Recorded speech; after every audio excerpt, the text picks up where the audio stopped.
get a lot of questions from my students, as well as from novice and intermediate screenwriters, about the actual writing of a screenplay. And there are some common questions that get asked, questions that you yourself might have asked, like, are there rules of screenwriting I must follow? And if so, what are they? Should I use mores and continueds in my script? Are parentheticals good or bad to use? How do I write numbers in my script? Is it different for dialogue and action or the same? Is it wrong to use we see in the script? And the biggest question of all, what's the most important part of writing a screenplay? And there's actually three most important things, not just one. And these are all excellent questions, and we're about to dive into each of them. Number 1, are there rules of screenwriting I must follow? The word rules gets thrown around a lot in screenwriting circles and online discussion boards. Some are using it literally, proclaiming there are rules you must follow, and if you don't, you're going to get kicked out of the screenwriting community and thrown in screenwriter jail. There is no such thing as screenwriter jail. When most people use the term rules, what they mean is, what are the accepted norms? What are the standards? What are the expectations? Or what are the rules? Now, to be clear, there aren't any rules in screenwriting, no matter what anyone else is going to tell you. There are, however, standards and expectations. It is expected that you use standard formatting throughout your script. It is expected that you have a solid understanding and use of the English language and grammar. It is expected that you behave as a professional, because screenwriting is a profession done by professionals who take their craft seriously. It is expected when you try to submit your script and when you actually submit it, that you are following standard conventions and protocols for how you communicate with others and how you submit your script. So are there expectations or standards or rules? Well, yeah, kinda, but they're not codified or anything like that. There's no master list anywhere if that's what you're looking for. And for the most part, you learn these expectations as you grow in your skill in the craft. In fact, you will discover the answers to the questions that you have, especially as they relate to the profession part. Submitting, pitching, selling, taking meetings, receiving notes, those kinds of things. Those will be answered when you progress in the craft enough to be part of conversations with other writers. In other words, the answers will come when you're ready to implement them. So right now, you may not know how to write a query letter, but your script probably isn't at the level it needs to be for you to be writing a query letter anyway. That's fine. Keep working at it. You'll learn. When you write your screenplay, be as consistent as possible with the formatting, the punctuation, the grammar, and use the elements you need to use that most effectively communicate your story. So if breaking a formatting convention enhances your story, well, do it. If not, don't. And try to keep all this in mind with some of the other questions that I'm going to answer, because there is no right or wrong answer, except the right answer is usually the one that enhances your story, and the wrong answer is usually the one that distracts the reader from your script. Your goal is to keep the reader reading, and the script you're writing is a script that's meant to be read. So write a good read. No one is shooting it yet. That's why you don't include camera directions. They're distracting and therefore a shooting script, not a spec script. So keep the reader engaged. I mean, I guess if there is a rule, this is the only one. And I've seen, this quote attributed to many people, so I don't know who said it first, but here, if you need a rule, it's this one. There's only one rule in film.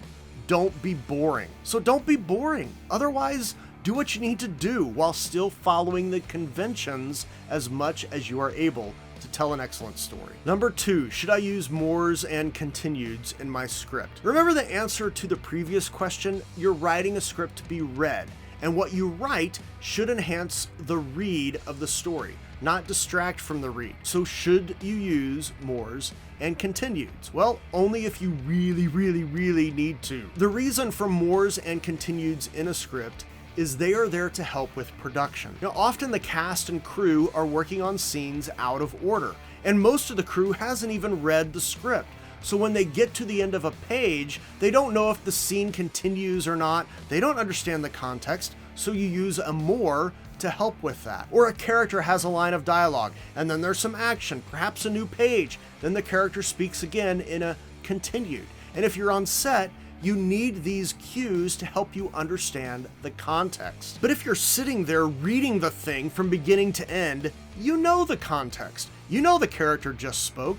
You know the scene is continued from the previous page, and there is more to it. Readers don't need these cues, and you are writing a script, again, meant to be read, not shot. So unless it is utterly confusing if you don't do it, I just recommend turning them off. Now, is it bad if you have more or continued in your script? Well, not really, but it does show that you're an amateur and you don't understand why those things are included in script. They're for production, not spec scripts. Number 3, are parentheticals good or bad to use? Again, the answer to number 1, there are no rules. There is no right or wrong except as it relates to effectively telling a story. Technically, okay, everyone uses parentheticals, so yes, you can totally use them, okay? The problem comes in when they're used poorly. And a lot of books and others just kind of circumvent this and say, just don't use them, but they're saying that because a lot of new writers use parentheticals in the wrong way,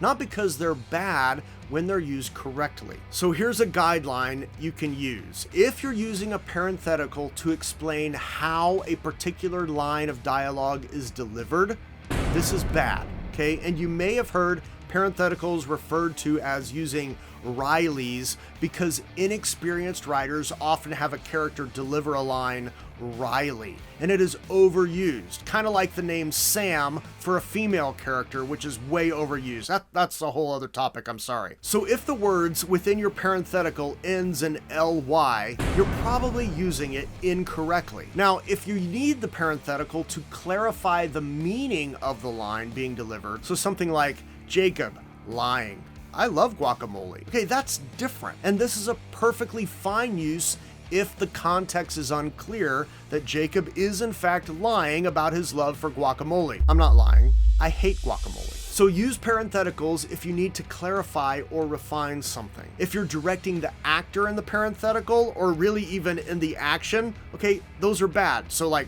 Sam winks, smiles Riley, something up her sleeve.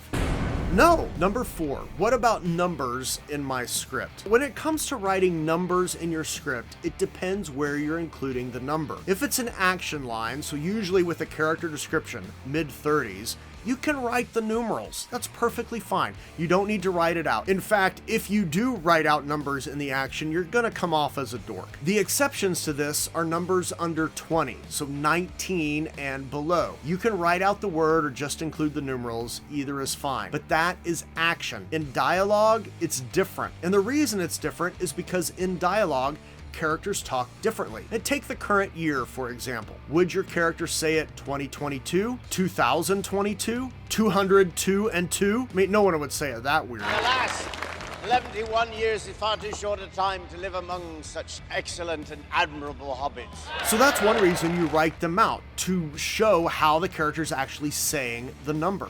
Now, the second reason is timing. Dialogue is formatted like it is to help approximate the timing of your story.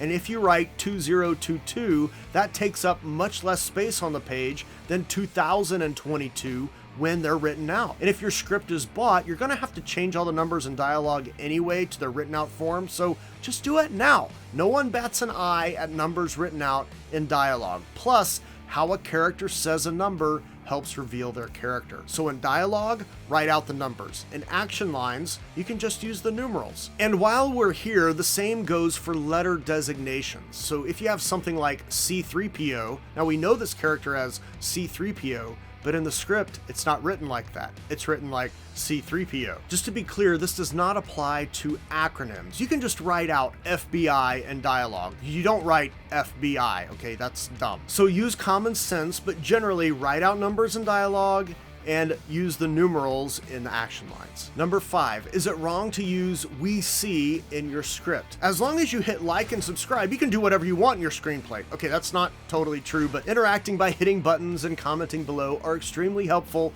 and they do help others find this channel. If you want to further support me outside of hitting those buttons, you can do that through Patreon, where you'll find my old videos and some other things that may be of interest to you. And of course, there are links below if you want my help in your screenwriting journey. When it comes to to we see, I did do an entire video on that, which I'll link at the end of this video, where I give a much more in-depth explanation than what I'm about to give here. And again, refer to answer number 1. You are writing a script that's meant to be read, not shot. And my guess is all of you have read a novel or short story at some point in your life. Those things are also meant to be read. So let me ask you, in those novels and short stories, how many times does the author say we see within their narrative?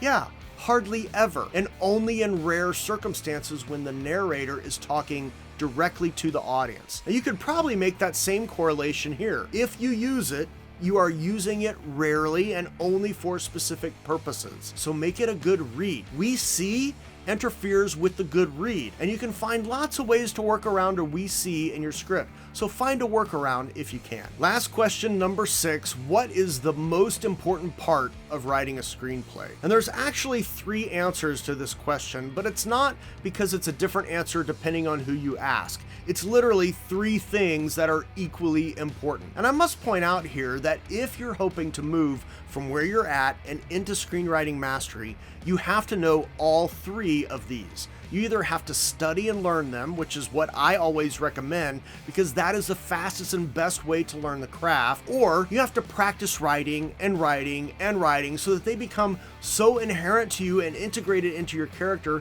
that you can do them naturally. The downside of the learn as you go approach is that you're still going to have to learn some terms and some of the parts just to function professionally. And you could have just learned them early on if you took the time to study and focus. So my default, study and focus. But what are those 3 things, Jake? Well, they're these. Have a solid story, tell it well, and have an interesting and unique premise. Now, if you pressed me and wanted to know which of those 3 was more important than the other, I would say it depends on where you're at on your screenwriting journey. Because if you're brand new, story is the most important for you to focus on. You have to know what a story is, you have to know how stories work, what pieces you need, what pieces you don't. That's critical. If you're an intermediate screenwriter, then storytelling is the most important. You have to learn how to get the audience engaged in the story that you're wanting to tell.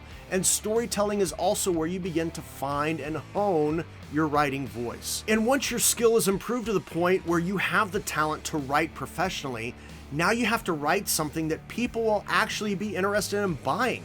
That means learning how to develop unique and interesting premises is the most important part. But even once you get to that ready to break in level, you still have to deliver on the story and the storytelling. Because a great premise with a bad story is only a great premise. It's not a great screenplay. Screenplays require story and storytelling, and getting people interested enough to want to read your screenplay, that takes the third part, a great premise. So if you don't know how to focus on learning the things you need to learn to transform you into the screenwriter you want to be, there are a lot of places to learn. You know, when I started out on my screenwriting journey, there wasn't very much available. YouTube didn't even exist, and now, though, it's almost the opposite problem, right? There's so much out there that it's hard to know where to start, and I get that. And that's why I started this channel, to try to cut through some of the noise. That's why I do what I do. And I'd love to help you move towards screenwriting mastery faster than you thought possible. So if you want to work with me, be sure to check out the links below. But whether you work with me or not, if you don't know how to craft a solid story, if you don't know how to tell it well, if you don't know how to craft a compelling premise, your screenwriting dreams will evaporate. And I don't want that for you. So if you're brand new or still newish to the craft, don't worry about writing that one screenplay that's going to win you an Oscar. Learn the components of the craft: story, storytelling, and premise creation. That will set you up even better for success in whatever form you want success to manifest itself. And while all of these questions that I've gone through are important questions, I didn't even get to all of them that I get regularly asked. In fact, there's a couple of additional questions I get constantly related to copyright, title pages, scene numbers, and if you screw those up, even if your premise, your story, and your storytelling are working, anyone who reads your script is just going to think you're a fledgling amateur, whether you are or not. But I didn't answer those questions in this video because I talked about each of those in a recent video. This one right here, in fact. So if you want to know, watch this. Please don't forget about all the fun buttons and links below, and when you go to tell a story that matters. See you later.